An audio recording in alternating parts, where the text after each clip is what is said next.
कर्मण्येवाधिकारस्ते मा फलेषु कदाचन मा कर्मफलहेतुर्भूः मा ते सङ्गोऽस्त्वविकर्मणि।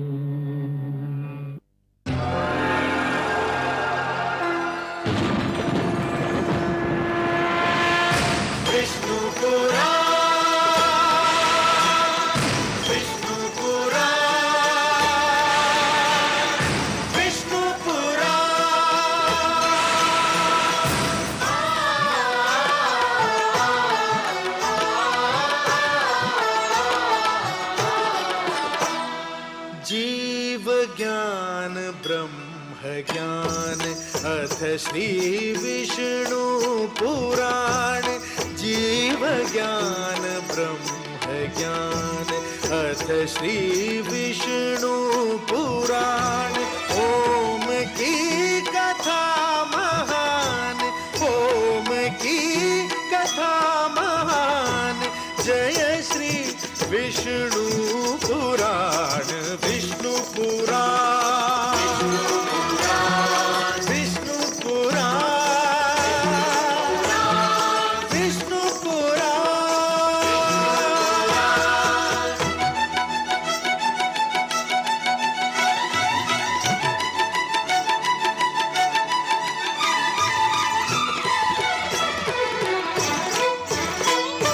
प्रकटे कब तीन लोक, जन्म मृत्यु हर्ष शोक।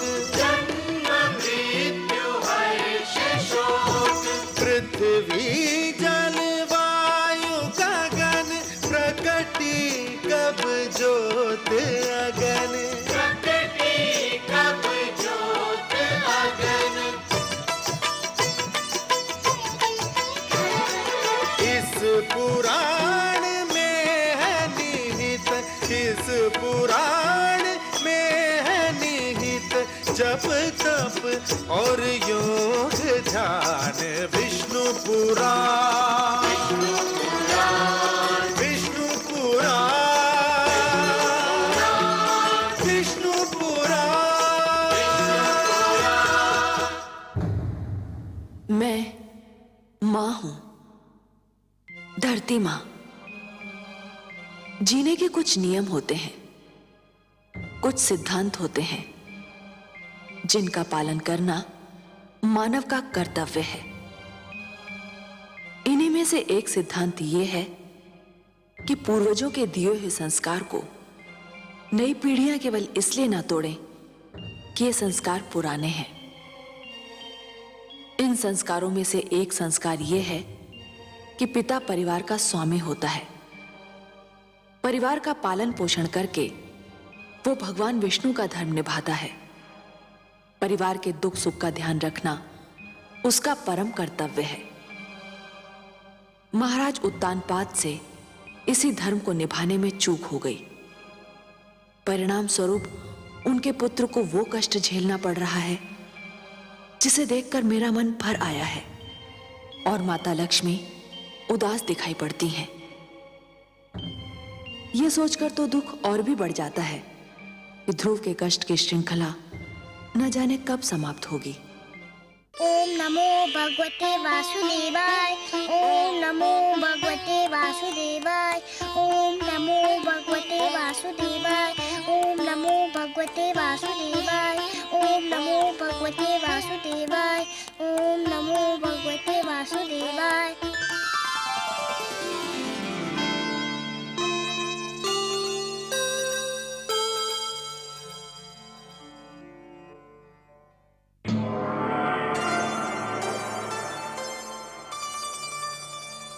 प्रणाम देवी। प्रणाम।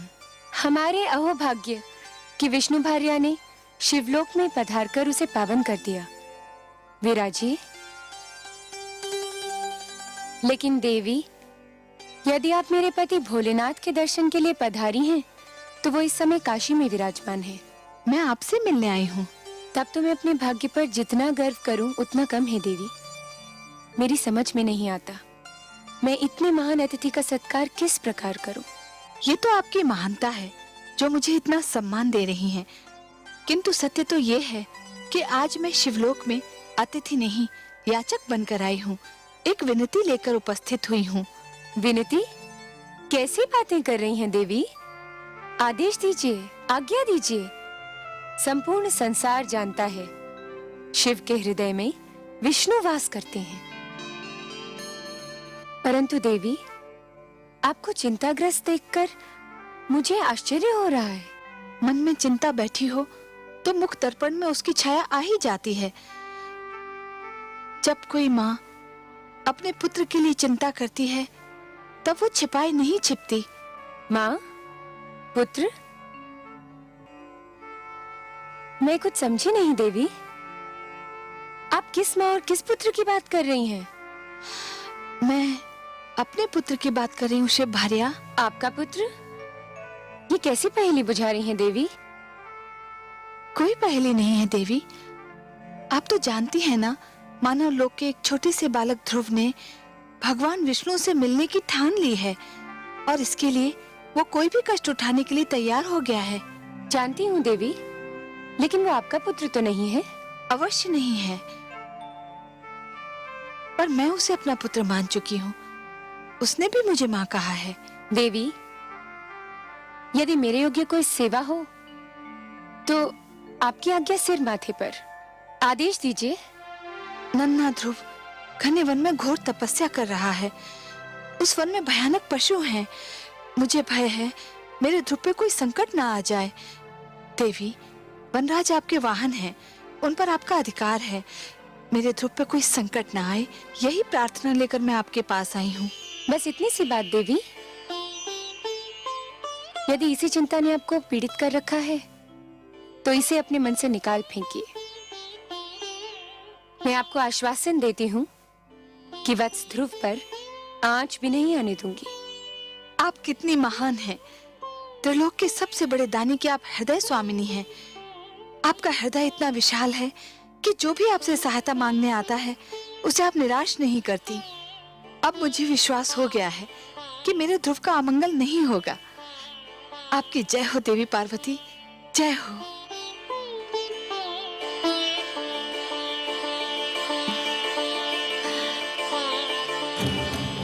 भगवते वासुदेवाय। ओम नमो भगवते वासुदेवाय। ओम नमो भगवते वासुदेवाय। ओम नमो भगवते वासुदेवाय। ओम नमो भगवते वासुदेवाय। ओम नमो भगवते वासुदेवाय। ओम नमो भगवते वासुदेवाय। ओम नमो भगवते वासुदेवाय। ओम नमो भगवते वासुदेवाय। ओम नमो भगवते वासुदेवाय। ओम नमो भगवते वासुदेवाय। ओम नमो भगवते वासुदेवाय। ओम नमो भगवते वासुदेवाय। ओम नमो भगवते वासुदेवाय। ओम नमो भगवते वासुदेवाय। वासुदेवाय। ओम नमो भगवते वासुदेवाय। ओम नमो भगवते वासुदेवाय। ओम नमो भगवते वासुदेवाय। भगवते वासुदेवाय। ओम नमो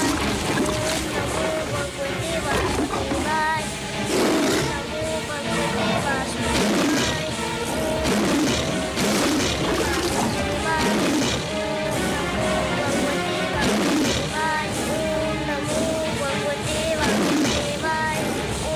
नमो भगवते वासुदेवाय। वासुदेवाय। ओम नमो भगवते वासुदेवाय। ओम नमो भगवते धन्य हो पुत्र, वासुदेवाय। धन्य है तुम्हारी ये तपस्या, भगवते तुम्हारा ये विश्वास, तुम्हारा ये दृढ़ निश्चय। वासुदेवाय। पुत्र, तुम्हारी ऐसी तपस्या से तो बड़े बड़े ऋषि मुनि भी सीख लेंगे।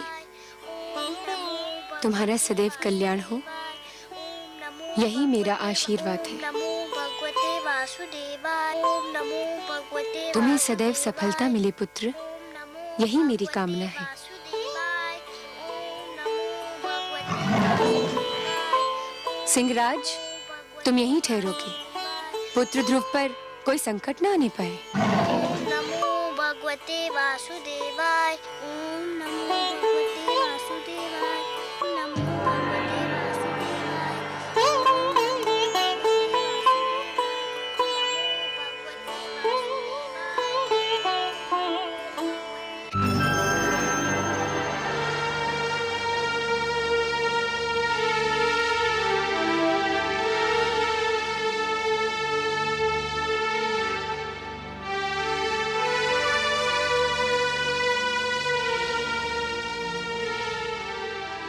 आइए देवी, पधारिए।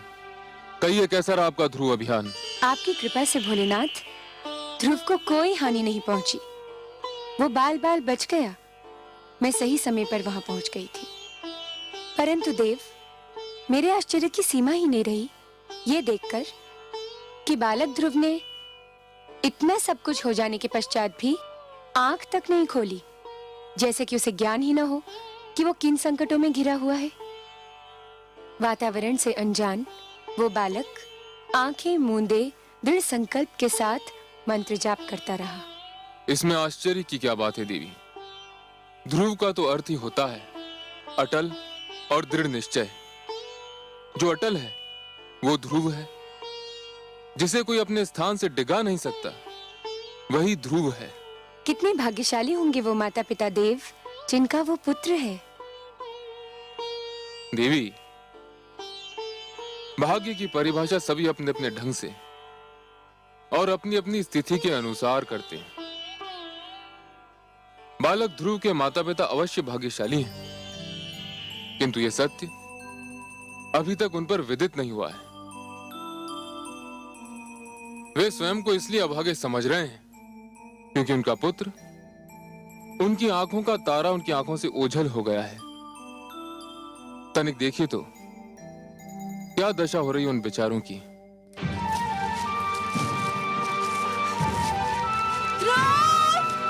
पुत्र ध्रुव,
नहीं नहीं, हे जल, हम प्यास से तड़प रहे हैं, परंतु हम तुझसे अपनी प्यास कैसे बुझाएं? न जाने हमारे लाडले पुत्र ध्रुव की प्यास तूने बुझाई है या नहीं। कहीं ऐसा ना हो कि हम तुझसे अपनी प्यास बुझा लें और हमारा पुत्र तेरी एक एक बूंद को तरसता रहे। नहीं, हम अपनी प्यास बुझाकर ऐसा पाप नहीं कर सकते, नहीं कर सकते, नहीं कर सकते।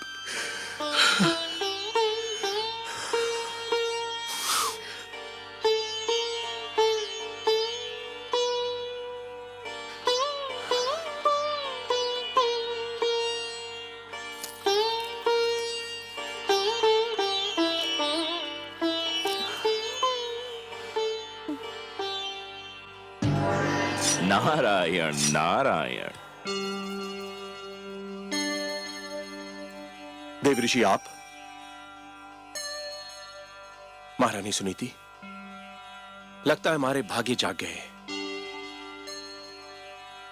आपके दर्शन करके तो हम धन्य हो गए। न जाने कब से हमारी आंखें आपके दर्शनों की प्यासी थी। आंखों की प्यास यदि बुझ गई हो तो अब आप जल से अपनी प्यास बुझाएं। जल ग्रहण कीजिए राजन, आप भी, और महारानी सुनीति आप भी। कैसे ग्रहण करें? जब से हमारा पुत्र राजमहल छोड़ के गया है, भूख प्यास सब मिट गई हमारी। न जाने कहाँ होगा, कैसा होगा, उसे ढूंढ ढूंढ के थक गए हम। राजभवन का पाला हुआ, न जाने किन मार्गों में ठोकरे खा रहा होगा वो। आपका पुत्र भगवान विष्णु की खोज में निकला है। जो भगवान की खोज में निकलते हैं, जिनके मन में वो रम जाते हैं, उन्हें भगवान अपनी अनुकंपा की छत्र छाया में ले लेते हैं। संसार की कोई भी विपदा उन्हें छू भी नहीं सकती। हमारा पुत्र कहाँ है इस समय? मैं ये तो नहीं बता सकता देवी, परंतु इतना अवश्य कह सकता हूं, वह जहां भी है सुरक्षित है। क्या हम उसे मिल सकते हैं देवऋषि? यह भी संभव नहीं है, क्योंकि ध्रुव भगवान विष्णु के अतिरिक्त किसी से मिलना नहीं चाहता। फिर आप उससे कैसे मिल सकते हैं? हे देवर्षि, क्या हम उसकी एक झलक भी नहीं देख सकते? नहीं देवी, यह भी संभव नहीं है।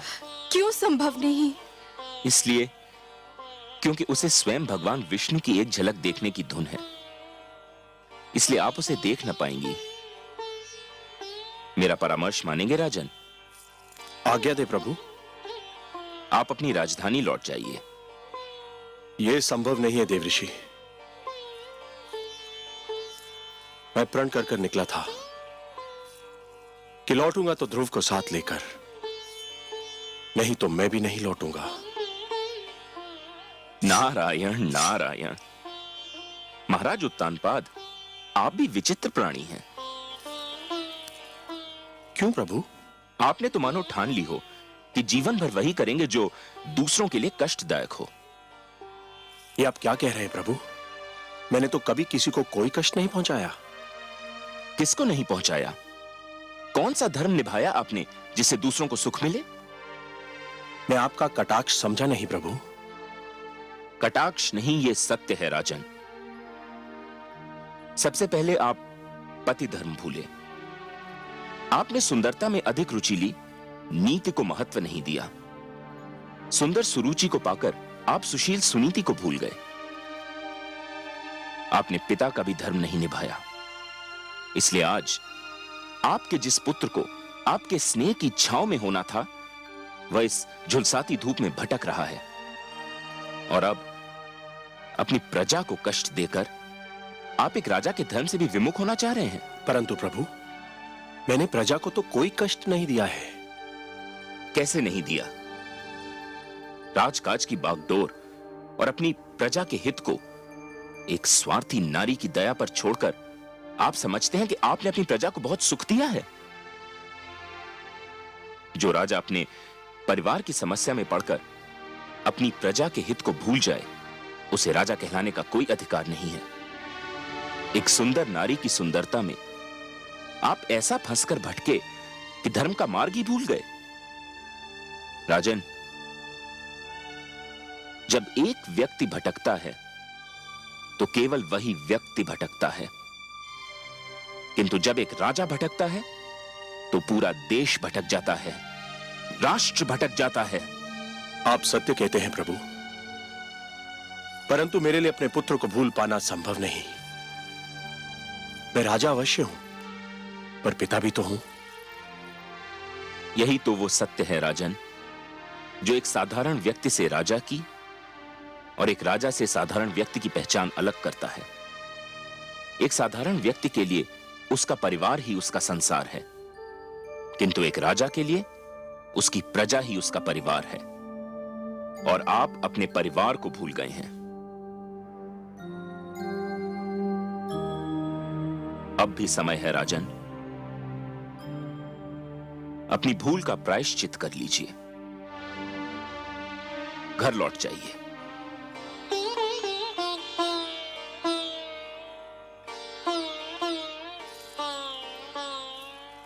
देवर्षि, आप तो मेरे पूज्य पितामह हैं, सृष्टि के सबसे महान पथ प्रदर्शक हैं।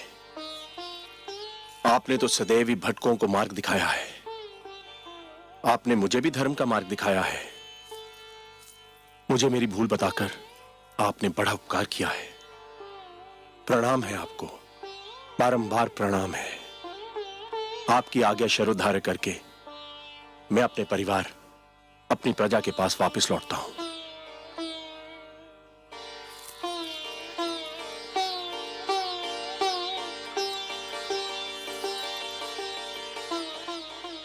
चलिए महारानी।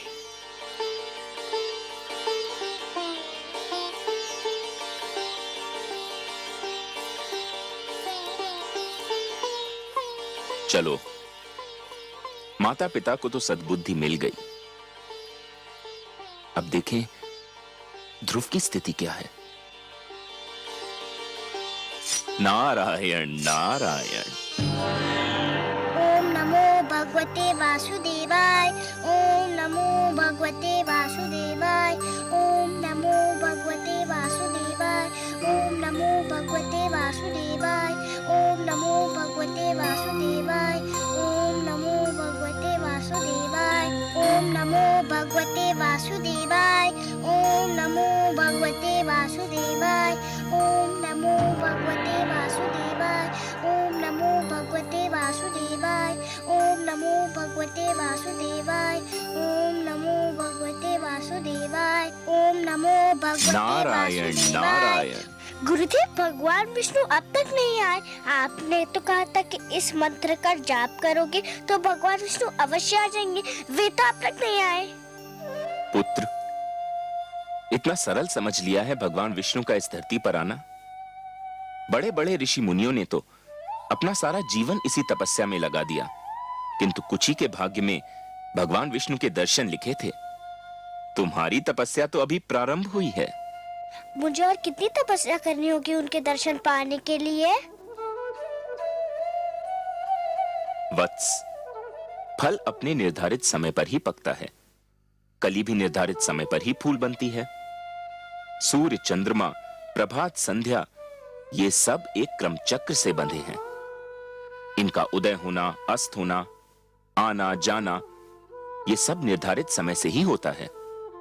तुम्हारी तपस्या सफल होने का समय भी अवश्य आएगा पुत्र, पर तुम तो अभी से घबरा गए। घबराया नहीं गुरुदेव, पर कहीं मेरी तपस्या में कोई कमी तो नहीं रह गई जो भगवान विष्णु अभी तक मेरे पास नहीं आए? तुम्हारी बात में तथ्य है पुत्र। तुमने मुझे सोचने पर विवश कर दिया है, क्योंकि ये तो सत्य है कि मेरे नारायण उन्हीं से प्रसन्न होते हैं जिनके मन में उनके अतिरिक्त किसी का ध्यान न हो, जिनके नेत्रों में उनके अतिरिक्त किसी की छवि न हो, जो उनके दर्शन के अतिरिक्त कोई अभिलाषा न रखते हों, जो सारी कामनाओं का, सारे बंधनों का त्याग कर चुके हों, जो पूर्ण रूप से समर्पित हों। आप ही तो मेरे गुरु हैं, आप ही तो मेरे मार्गदर्शक हैं। आप भी बता सकते हैं कि मैं और क्या करूं जो भगवान विष्णु मेरे पास आ जाए? कुछ पाने के लिए कुछ छोड़ना पड़ता है वत्स, यही विधि का नियम है। मुझे क्या छोड़ना होगा गुरुदेव? तुम बहुत बड़ी वस्तु पाना चाहते हो, अतएव तुमको बहुत बड़ी वस्तु छोड़नी पड़ेगी। आप उस वस्तु का नाम बताइए, मैं उसे छोड़ दूंगा। खाना छोड़ सकते हो? हाँ, छोड़ दूंगा। तब तो भगवान विष्णु मेरे पास आ जाएंगे ना? अवश्य आएंगे, अवश्य आएंगे पुत्र। कोई कितना भी आग्रह करे, कितना भी विवश करे, बस तुम खाने को हाथ मत लगाना। फिर देखो कितना शीघ्र भगवान का मन पिघलता है। अच्छा, तुम अपने मंत्र का जाप आरंभ करो, मैं चला, मुझे कुछ और कार्य याद आ गया है। ओम नमो भगवते वासुदेवाय। ओम नमो भगवते वासुदेवाय। ओम नमो वासुदेवाय। ओम नमो भगवते वासुदेवाय। ओम नमो भगवते वासुदेवाय। आंखें खोलो पुत्र, लो तुम्हारे लिए फल लाई हूँ। मैं नहीं खाऊंगा माते। क्यों, क्या भूख नहीं लगी? लगी है पर मैं कुछ नहीं खाऊंगा। पर क्यों नहीं खाओगे? मेरे गुरु का यही आदेश है। आदेश? क्या आदेश है? क्या कहा देवर्षि ने तुम्हें? उन्होंने कहा है कि यदि मैं खाना छोड़ दूं तो भगवान विष्णु शीघ्र मेरे पास आ जाएंगे। पुत्र तुम अभी बहुत छोटे हो, खाओगे नहीं तो रहोगे कैसे? भूख तुमसे सहन नहीं होगी। मैं सहन करूंगा, सब कुछ सहन लूंगा, भूखा रह लूंगा, पर जब तक भगवान विष्णु मेरे पास नहीं आ जाते मैं कुछ नहीं खाऊंगा। ओम नमो भगवते वासुदेवाय। ओम नमो भगवते वासुदेवाय। ओम नमो भगवते वासुदेवाय। ओम नमो भगवते वासुदेवाय। ओम नमो भगवते वासुदेवाय। ओम नमो भगवते वासुदेवाय। ओम नमो भगवते वासुदेवाय।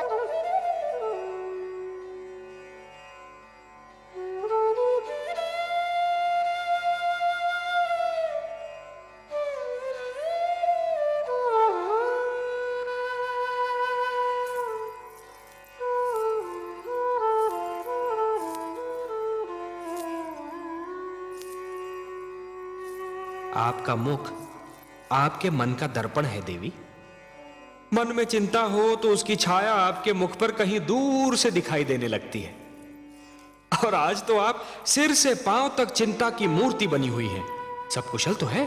कुशल कहाँ कमल नयन, देवर्षि नारद को न जाने समस्याएं खड़ी करके क्या आनंद आता है। एक और नई समस्या खड़ी कर दी उन्होंने। अब कौन सा नया पुष्प खिलाया उन्होंने?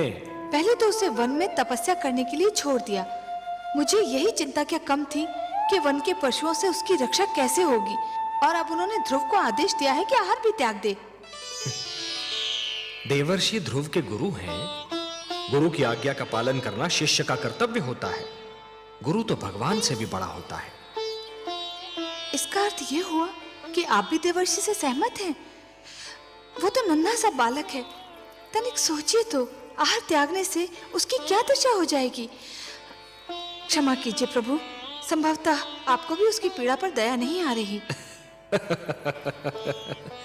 ये आप नहीं बोल रही हैं देवी, ये आपके भीतर समाई हुई एक नारी, एक मां बोल रही है। यही समझ लीजिए करुणा सिंधु, पर मुझसे उसकी दशा देखी नहीं जाती। दया कीजिए उस पर, दया कीजिए मुझ पर। मुझे आपसे सहानुभूति है देवी, पर मुझे खेद है, मैं पक्षपात नहीं कर सकता। पक्षपात? कैसा पक्षपात प्रभु? धरती पर मनुष्य लोक में मेरे अगणित भक्त हैं। माना कि ध्रुव सर्वस्व त्याग कर मेरा दर्शनाभिलाषी है देवी, परंतु जो मेरे साधारण भक्त हैं उनका भी तो मुझ पर अधिकार है। आप तो जानती हैं देवी कि जो भी सच्चे मन से मुझे पुकारे मैं उसी का हो जाता हूं। तो फिर यह कैसे संभव है देवी कि मैं अपने असंख्य भक्तों को भूलकर केवल एक बालक को कृतार्थ करूं? देवी, सूर्य अपना प्रकाश बांटते समय राजा के महल और दीन की कुटिया में अंतर नहीं करता। वर्षा का बादल मधुवन पर बरसता है तो मरुस्थल की प्यास भी बुझाता है। तो फिर यह कैसे संभव है देवी कि मैं अपने भक्तों में पक्षपात करूं? हे महादेवी, ये मत भूलिए कि ईश्वर भी ईश्वरत्व के नियम से बंधा है, और ईश्वरत्व का नियम है समानता। मेरी दृष्टि में समस्त मानव जाति समान है। मैं धरती पर जा अवश्य सकता हूं देवी, किंतु समस्त मानव समूह के कल्याण के लिए, केवल किसी एक के कल्याण के लिए नहीं। चाहे मेरा ध्रुव भूख प्यास से दम ही क्यों न तोड़ दे। मैं आपसे पहले भी कह चुका हूं देवी कि मैं विधाता के कार्यों में हस्तक्षेप नहीं कर सकता। मुझे आपसे सहानुभूति है, परंतु यदि विधाता ने उसके भाग्य में यही लिख दिया हो तो फिर यही होकर रहेगा।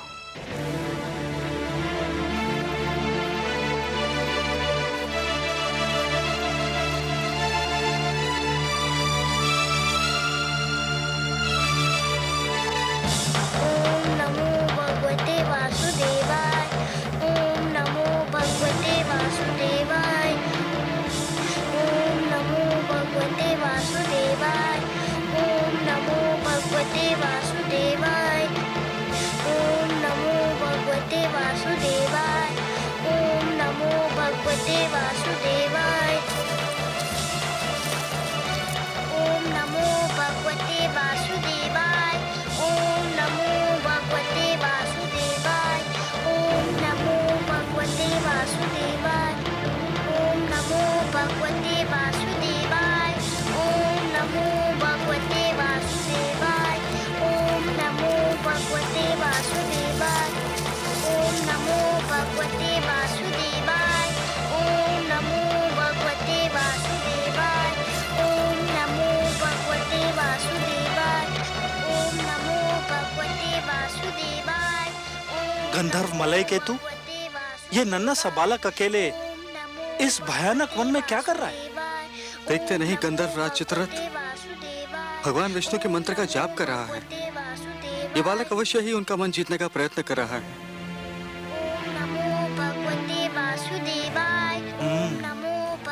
ये तो चिंता का विषय है गंधर्वराज। है तो सही, कहीं इसकी तपस्या हमारे स्वर्ग के स्वामी के लिए कोई संकट ना खड़ा कर दे। तब तो हमें तुरंत देवराज इंद्र को सूचित करना चाहिए। चलो, कहीं देरी ना हो जाए। ओम नमो भगवते वासुदेवाय। ओम नमो भगवते वासुदेवाय। ओम नमो भगवते वासुदेवाय।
देवराज, देवराज, देवराज, देवराज!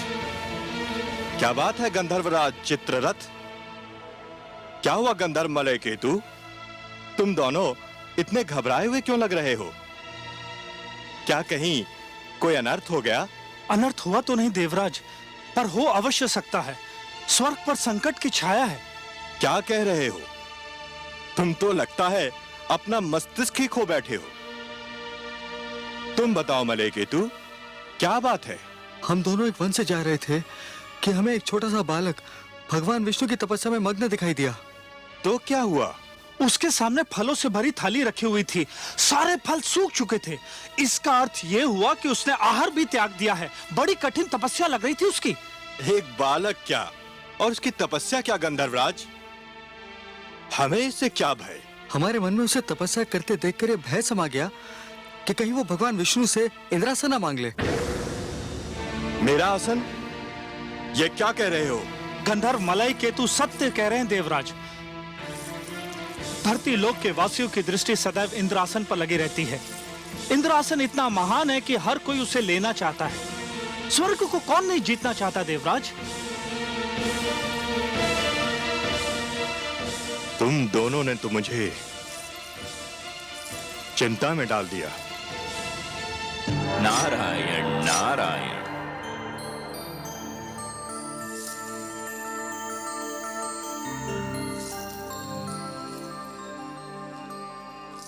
बड़ी शुभ घड़ी में पधारे आप देवर्षि। मैं सोच ही रहा था कि अपनी चिंता का भागीदार किसे बनाऊं कि आप आ गए। मैं आपकी कोई सेवा कर सका तो स्वयं को धन्य समझूंगा। आपको ज्ञात है कि एक बालक वन में भगवान विष्णु के लिए तपस्या कर रहा है। हाँ, मैं जानता हूं। उस बालक का नाम ध्रुव है। क्यों कर रहा है वो तपस्या? बड़ा विचित्र प्रश्न है देवराज। क्या आप किसी को तपस्या करने का भी अधिकार नहीं? परंतु उसकी तपस्या का कोई तो उद्देश्य होगा। तपस्या, साधना, भक्ति और आराधना ये व्यक्तिगत कार्य हैं देवराज। जो जिसकी पूजा करता है वही उसका उद्देश्य समझता है। आराधक और आराध्य के बीच आने का किसी को भी अधिकार नहीं। मुझे इतना भोला न समझिए देवर्षि। धरती के वासी स्वार्थ के बिना ईश्वर की पूजा भी नहीं करते। इस बालक का भी अवश्य ही कोई स्वार्थ है।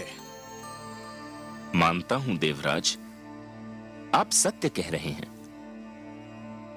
किंतु ध्रुव के विषय में कहना उचित न होगा। क्यों? मानव लोक के वासियों के मन में साधारणतया दो ही प्रलोभन होते हैं। या तो उन्हें सत्ता का लोभ होता है या फिर धन का। ध्रुव महाराज उत्तानपाद का ज्येष्ठ पुत्र है, सो उसे सत्ता का क्या लोभ होगा? सत्ता तो आज नहीं तो कल उसके हाथों में आनी ही है। और आप तो जानते ही हैं देवराज कि धरती पर जिसके हाथों में सत्ता होती है उसके चरणों में धन का ढेर लग जाता है। सो ध्रुव को धन का भी लोभ नहीं हो सकता। हमारे गंधर्व तो कुछ और ही सोचते हैं। क्या सोचते हैं आपके गंधर्व? इनका विचार है और हमारे विचार में इनका विचार कुछ अनुचित भी नहीं कि ध्रुव भगवान विष्णु से वरदान में हमारा सिंहासन मांगने वाला है। नारायण नारायण। देवराज, धरती पर कई बार प्रलय आई और फिर सृष्टि की रचना भी हुई। युग बदले, शताब्दियां बदली, कल्प बदले, मनवंतर बदले, पर नहीं बदले तो आप। उधर क्षण भर को किसी ने साधना में आंख क्या बंद कर ली, इधर आपका सिंहासन डोल गया। विश्वास कीजिए देवराज, ध्रुव का ऐसा कोई उद्देश्य नहीं है। आप जानते हैं देवर्षि की इंद्रासन पर सबकी आंखें लगी रहती हैं। पहले भी कई बार कई लोग इसे हत्याने का प्रयास कर चुके हैं। मुझे यही चिंता है। आपको चिंतित रहने का इतना अभ्यास हो चुका है देवराज कि यदि आप चिंतित न लगें तो अधूरे से लगते हैं। ध्रुव की दृष्टि में इंद्रासन तुच्छ है। उसकी दृष्टि तो कहीं और ऊंचाई पर लगी हुई है। परंतु आप चाहते क्या हैं देवराज? मैं चाहता हूं कि उसकी तपस्या में बाधा पड़ जाए, उसकी साधना टूट जाए। आप अपनी इच्छा के स्वामी हैं देवराज, किंतु इतना जान लीजिए कि ध्रुव के मन में जो सूर्य उदय हो चुका है उसे विरोध की कोई भी घटा ढांप नहीं सकती। उसके जीवन में जिस सुगंध ने जन्म ले लिया है उसे कोई भी दीवार रोक नहीं सकती। मैं रोकूंगा उसे, आप देखते जाइए। अवश्य दिखाइए। मुझे तो यूं भी आपकी लीला देखने में बड़ा आनंद आता है। नारायण नारायण। रक्षिता, आज्ञा देवराज। रक्षिता, तुम्हें अभी इसी समय धरती पर जाना है। उस वन में जाना है जहां एक नन्हा बालक ध्रुव भगवान विष्णु के लिए तपस्या कर रहा है, तुम्हें उसकी तपस्या भंग करनी है। जो आज्ञा देवराज। उसकी तपस्या भंग करने का ढंग मैं बताता हूं तुम्हें, ध्यान से सुनो। ओम नमो भगवते वासुदेवाय। ओम नमो भगवते वासुदेवाय। ओम नमो भगवते वासुदेवाय। ओम नमो भगवते वासुदेवाय। ओम नमो भगवते वासुदेवाय। ओम नमो भगवते वासुदेवाय। ओम नमो भगवते वासुदेवाय। ओम नमो भगवते वासुदेवाय। ओम नमो भगवते वासुदेवाय। ओम नमो भगवते वासुदेवाय। ध्रुव, ओम नमो भगवते मेरे पुत्र, वासुदेवाय। तू यहाँ है ओम नमो और मैं तेरी खोज में न जाने कहाँ भटक रही थी। ओम नमो भगवते वासुदेवाय। ओम आंखें तो नमो खोल मेरे राज भगवते दुलारे। वासुदेवाय। ओम देख, नमो भगवते वासुदेवाय। देख मैं तेरे सामने खड़ी हूँ। ओम नमो भगवते वासुदेवाय। देख तेरे वियोग में ओम नमो भगवते मेरी क्या दशा हो गई। ओम नमो भगवते वासुदेवाय। ओम नमो भगवते वासुदेवाय। ओम अरे, नमो भगवते वासुदेवाय। तू तो मेरी बात ही नहीं सुनता। ओम नमो भगवते वासुदेवाय। पहले मेरी एक पुकार पर ओम नमो भगवते मेरे पास दौड़ा चला आता था, ओम नमो मेरी बाहों में भगवते समा जाता था। वासुदेवाय। ओम नमो भगवते वासुदेवाय। ये तुझे क्या हो गया है ध्रुव? ओम नमो भगवते वासुदेवाय। ओम नमो न जाने किसने भगवते जादू टोना कर दिया मेरे वासुदेवाय। राजकुमार पर। ओम नमो भगवते मेरे लाल, वासुदेवाय। बंद कर दे अपनी ओम तपस्या। नमो भगवते तेरी इच्छा पूरी हो गई है। ओम नमो महाराज, भगवते तुझे अपनी गोद में वासुदेवाय। बिठाने को तैयार हो गए हैं। ओम नमो भगवते तेरी विमाता सुरुचि ने भी अपनी भूल स्वीकार कर ली है। भगवते वासुदेवाय। चल मेरे लाल, ओम नमो राजमहल भगवते तेरी प्रतीक्षा कर रहा है। वासुदेवाय। ओम नमो भगवते वासुदेवाय। ओम नमो भगवते वासुदेवाय। हाय मेरे भाग्य, ओम नमो मेरी आंखों की भगवते तारी, वासुदेवाय। मेरे मन के चैन। ओम नमो ये तेरी आयु भगवते नहीं तपस्या करने की। वासुदेवाय। ओम अभी तो तेरे नमो खेलने कूदने के दिन हैं। भगवते वासुदेवाय। तूने अभी जीवन में देखा ही क्या है। भगवते वासुदेवाय। ओम नमो भगवते तुझे मेरी सौगंध, वासुदेवाय। बंद कर दे ये जाप। नमो भगवते वासुदेवाय। ओम नमो भगवते वासुदेवाय। यदि तूने ये जाप नहीं बंद किया ओम नमो भगवते तो मैं अभी यहीं तेरे सामने ओम नमो अपने प्राण त्याग दूंगी। वासुदेवाय। ओम नमो भगवते वासुदेवाय। ओम नमो भगवते वासुदेवाय। ओम नमो भगवते वासुदेवाय। ओम नमो भगवते वासुदेवाय। ओम नमो भगवते वासुदेवाय। ओम नमो भगवते वासुदेवाय। ओम नमो भगवते वासुदेवाय। ओम नमो भगवते वासुदेवाय। ओम नमो भगवते वासुदेवाय। ओम नमो भगवते वासुदेवाय। ओम नमो भगवते वासुदेवाय। ओम नमो भगवते वासुदेवाय।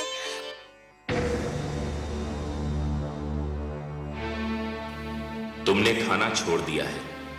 यदि पानी पीना भी छोड़ दो तो भगवान विष्णु और भी शीघ्र तुमसे मिलने आ जाएंगे।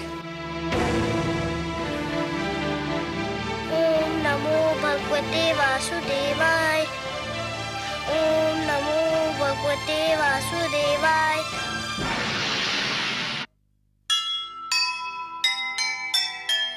यह कैसा संकल्प है, यह कैसा विश्वास।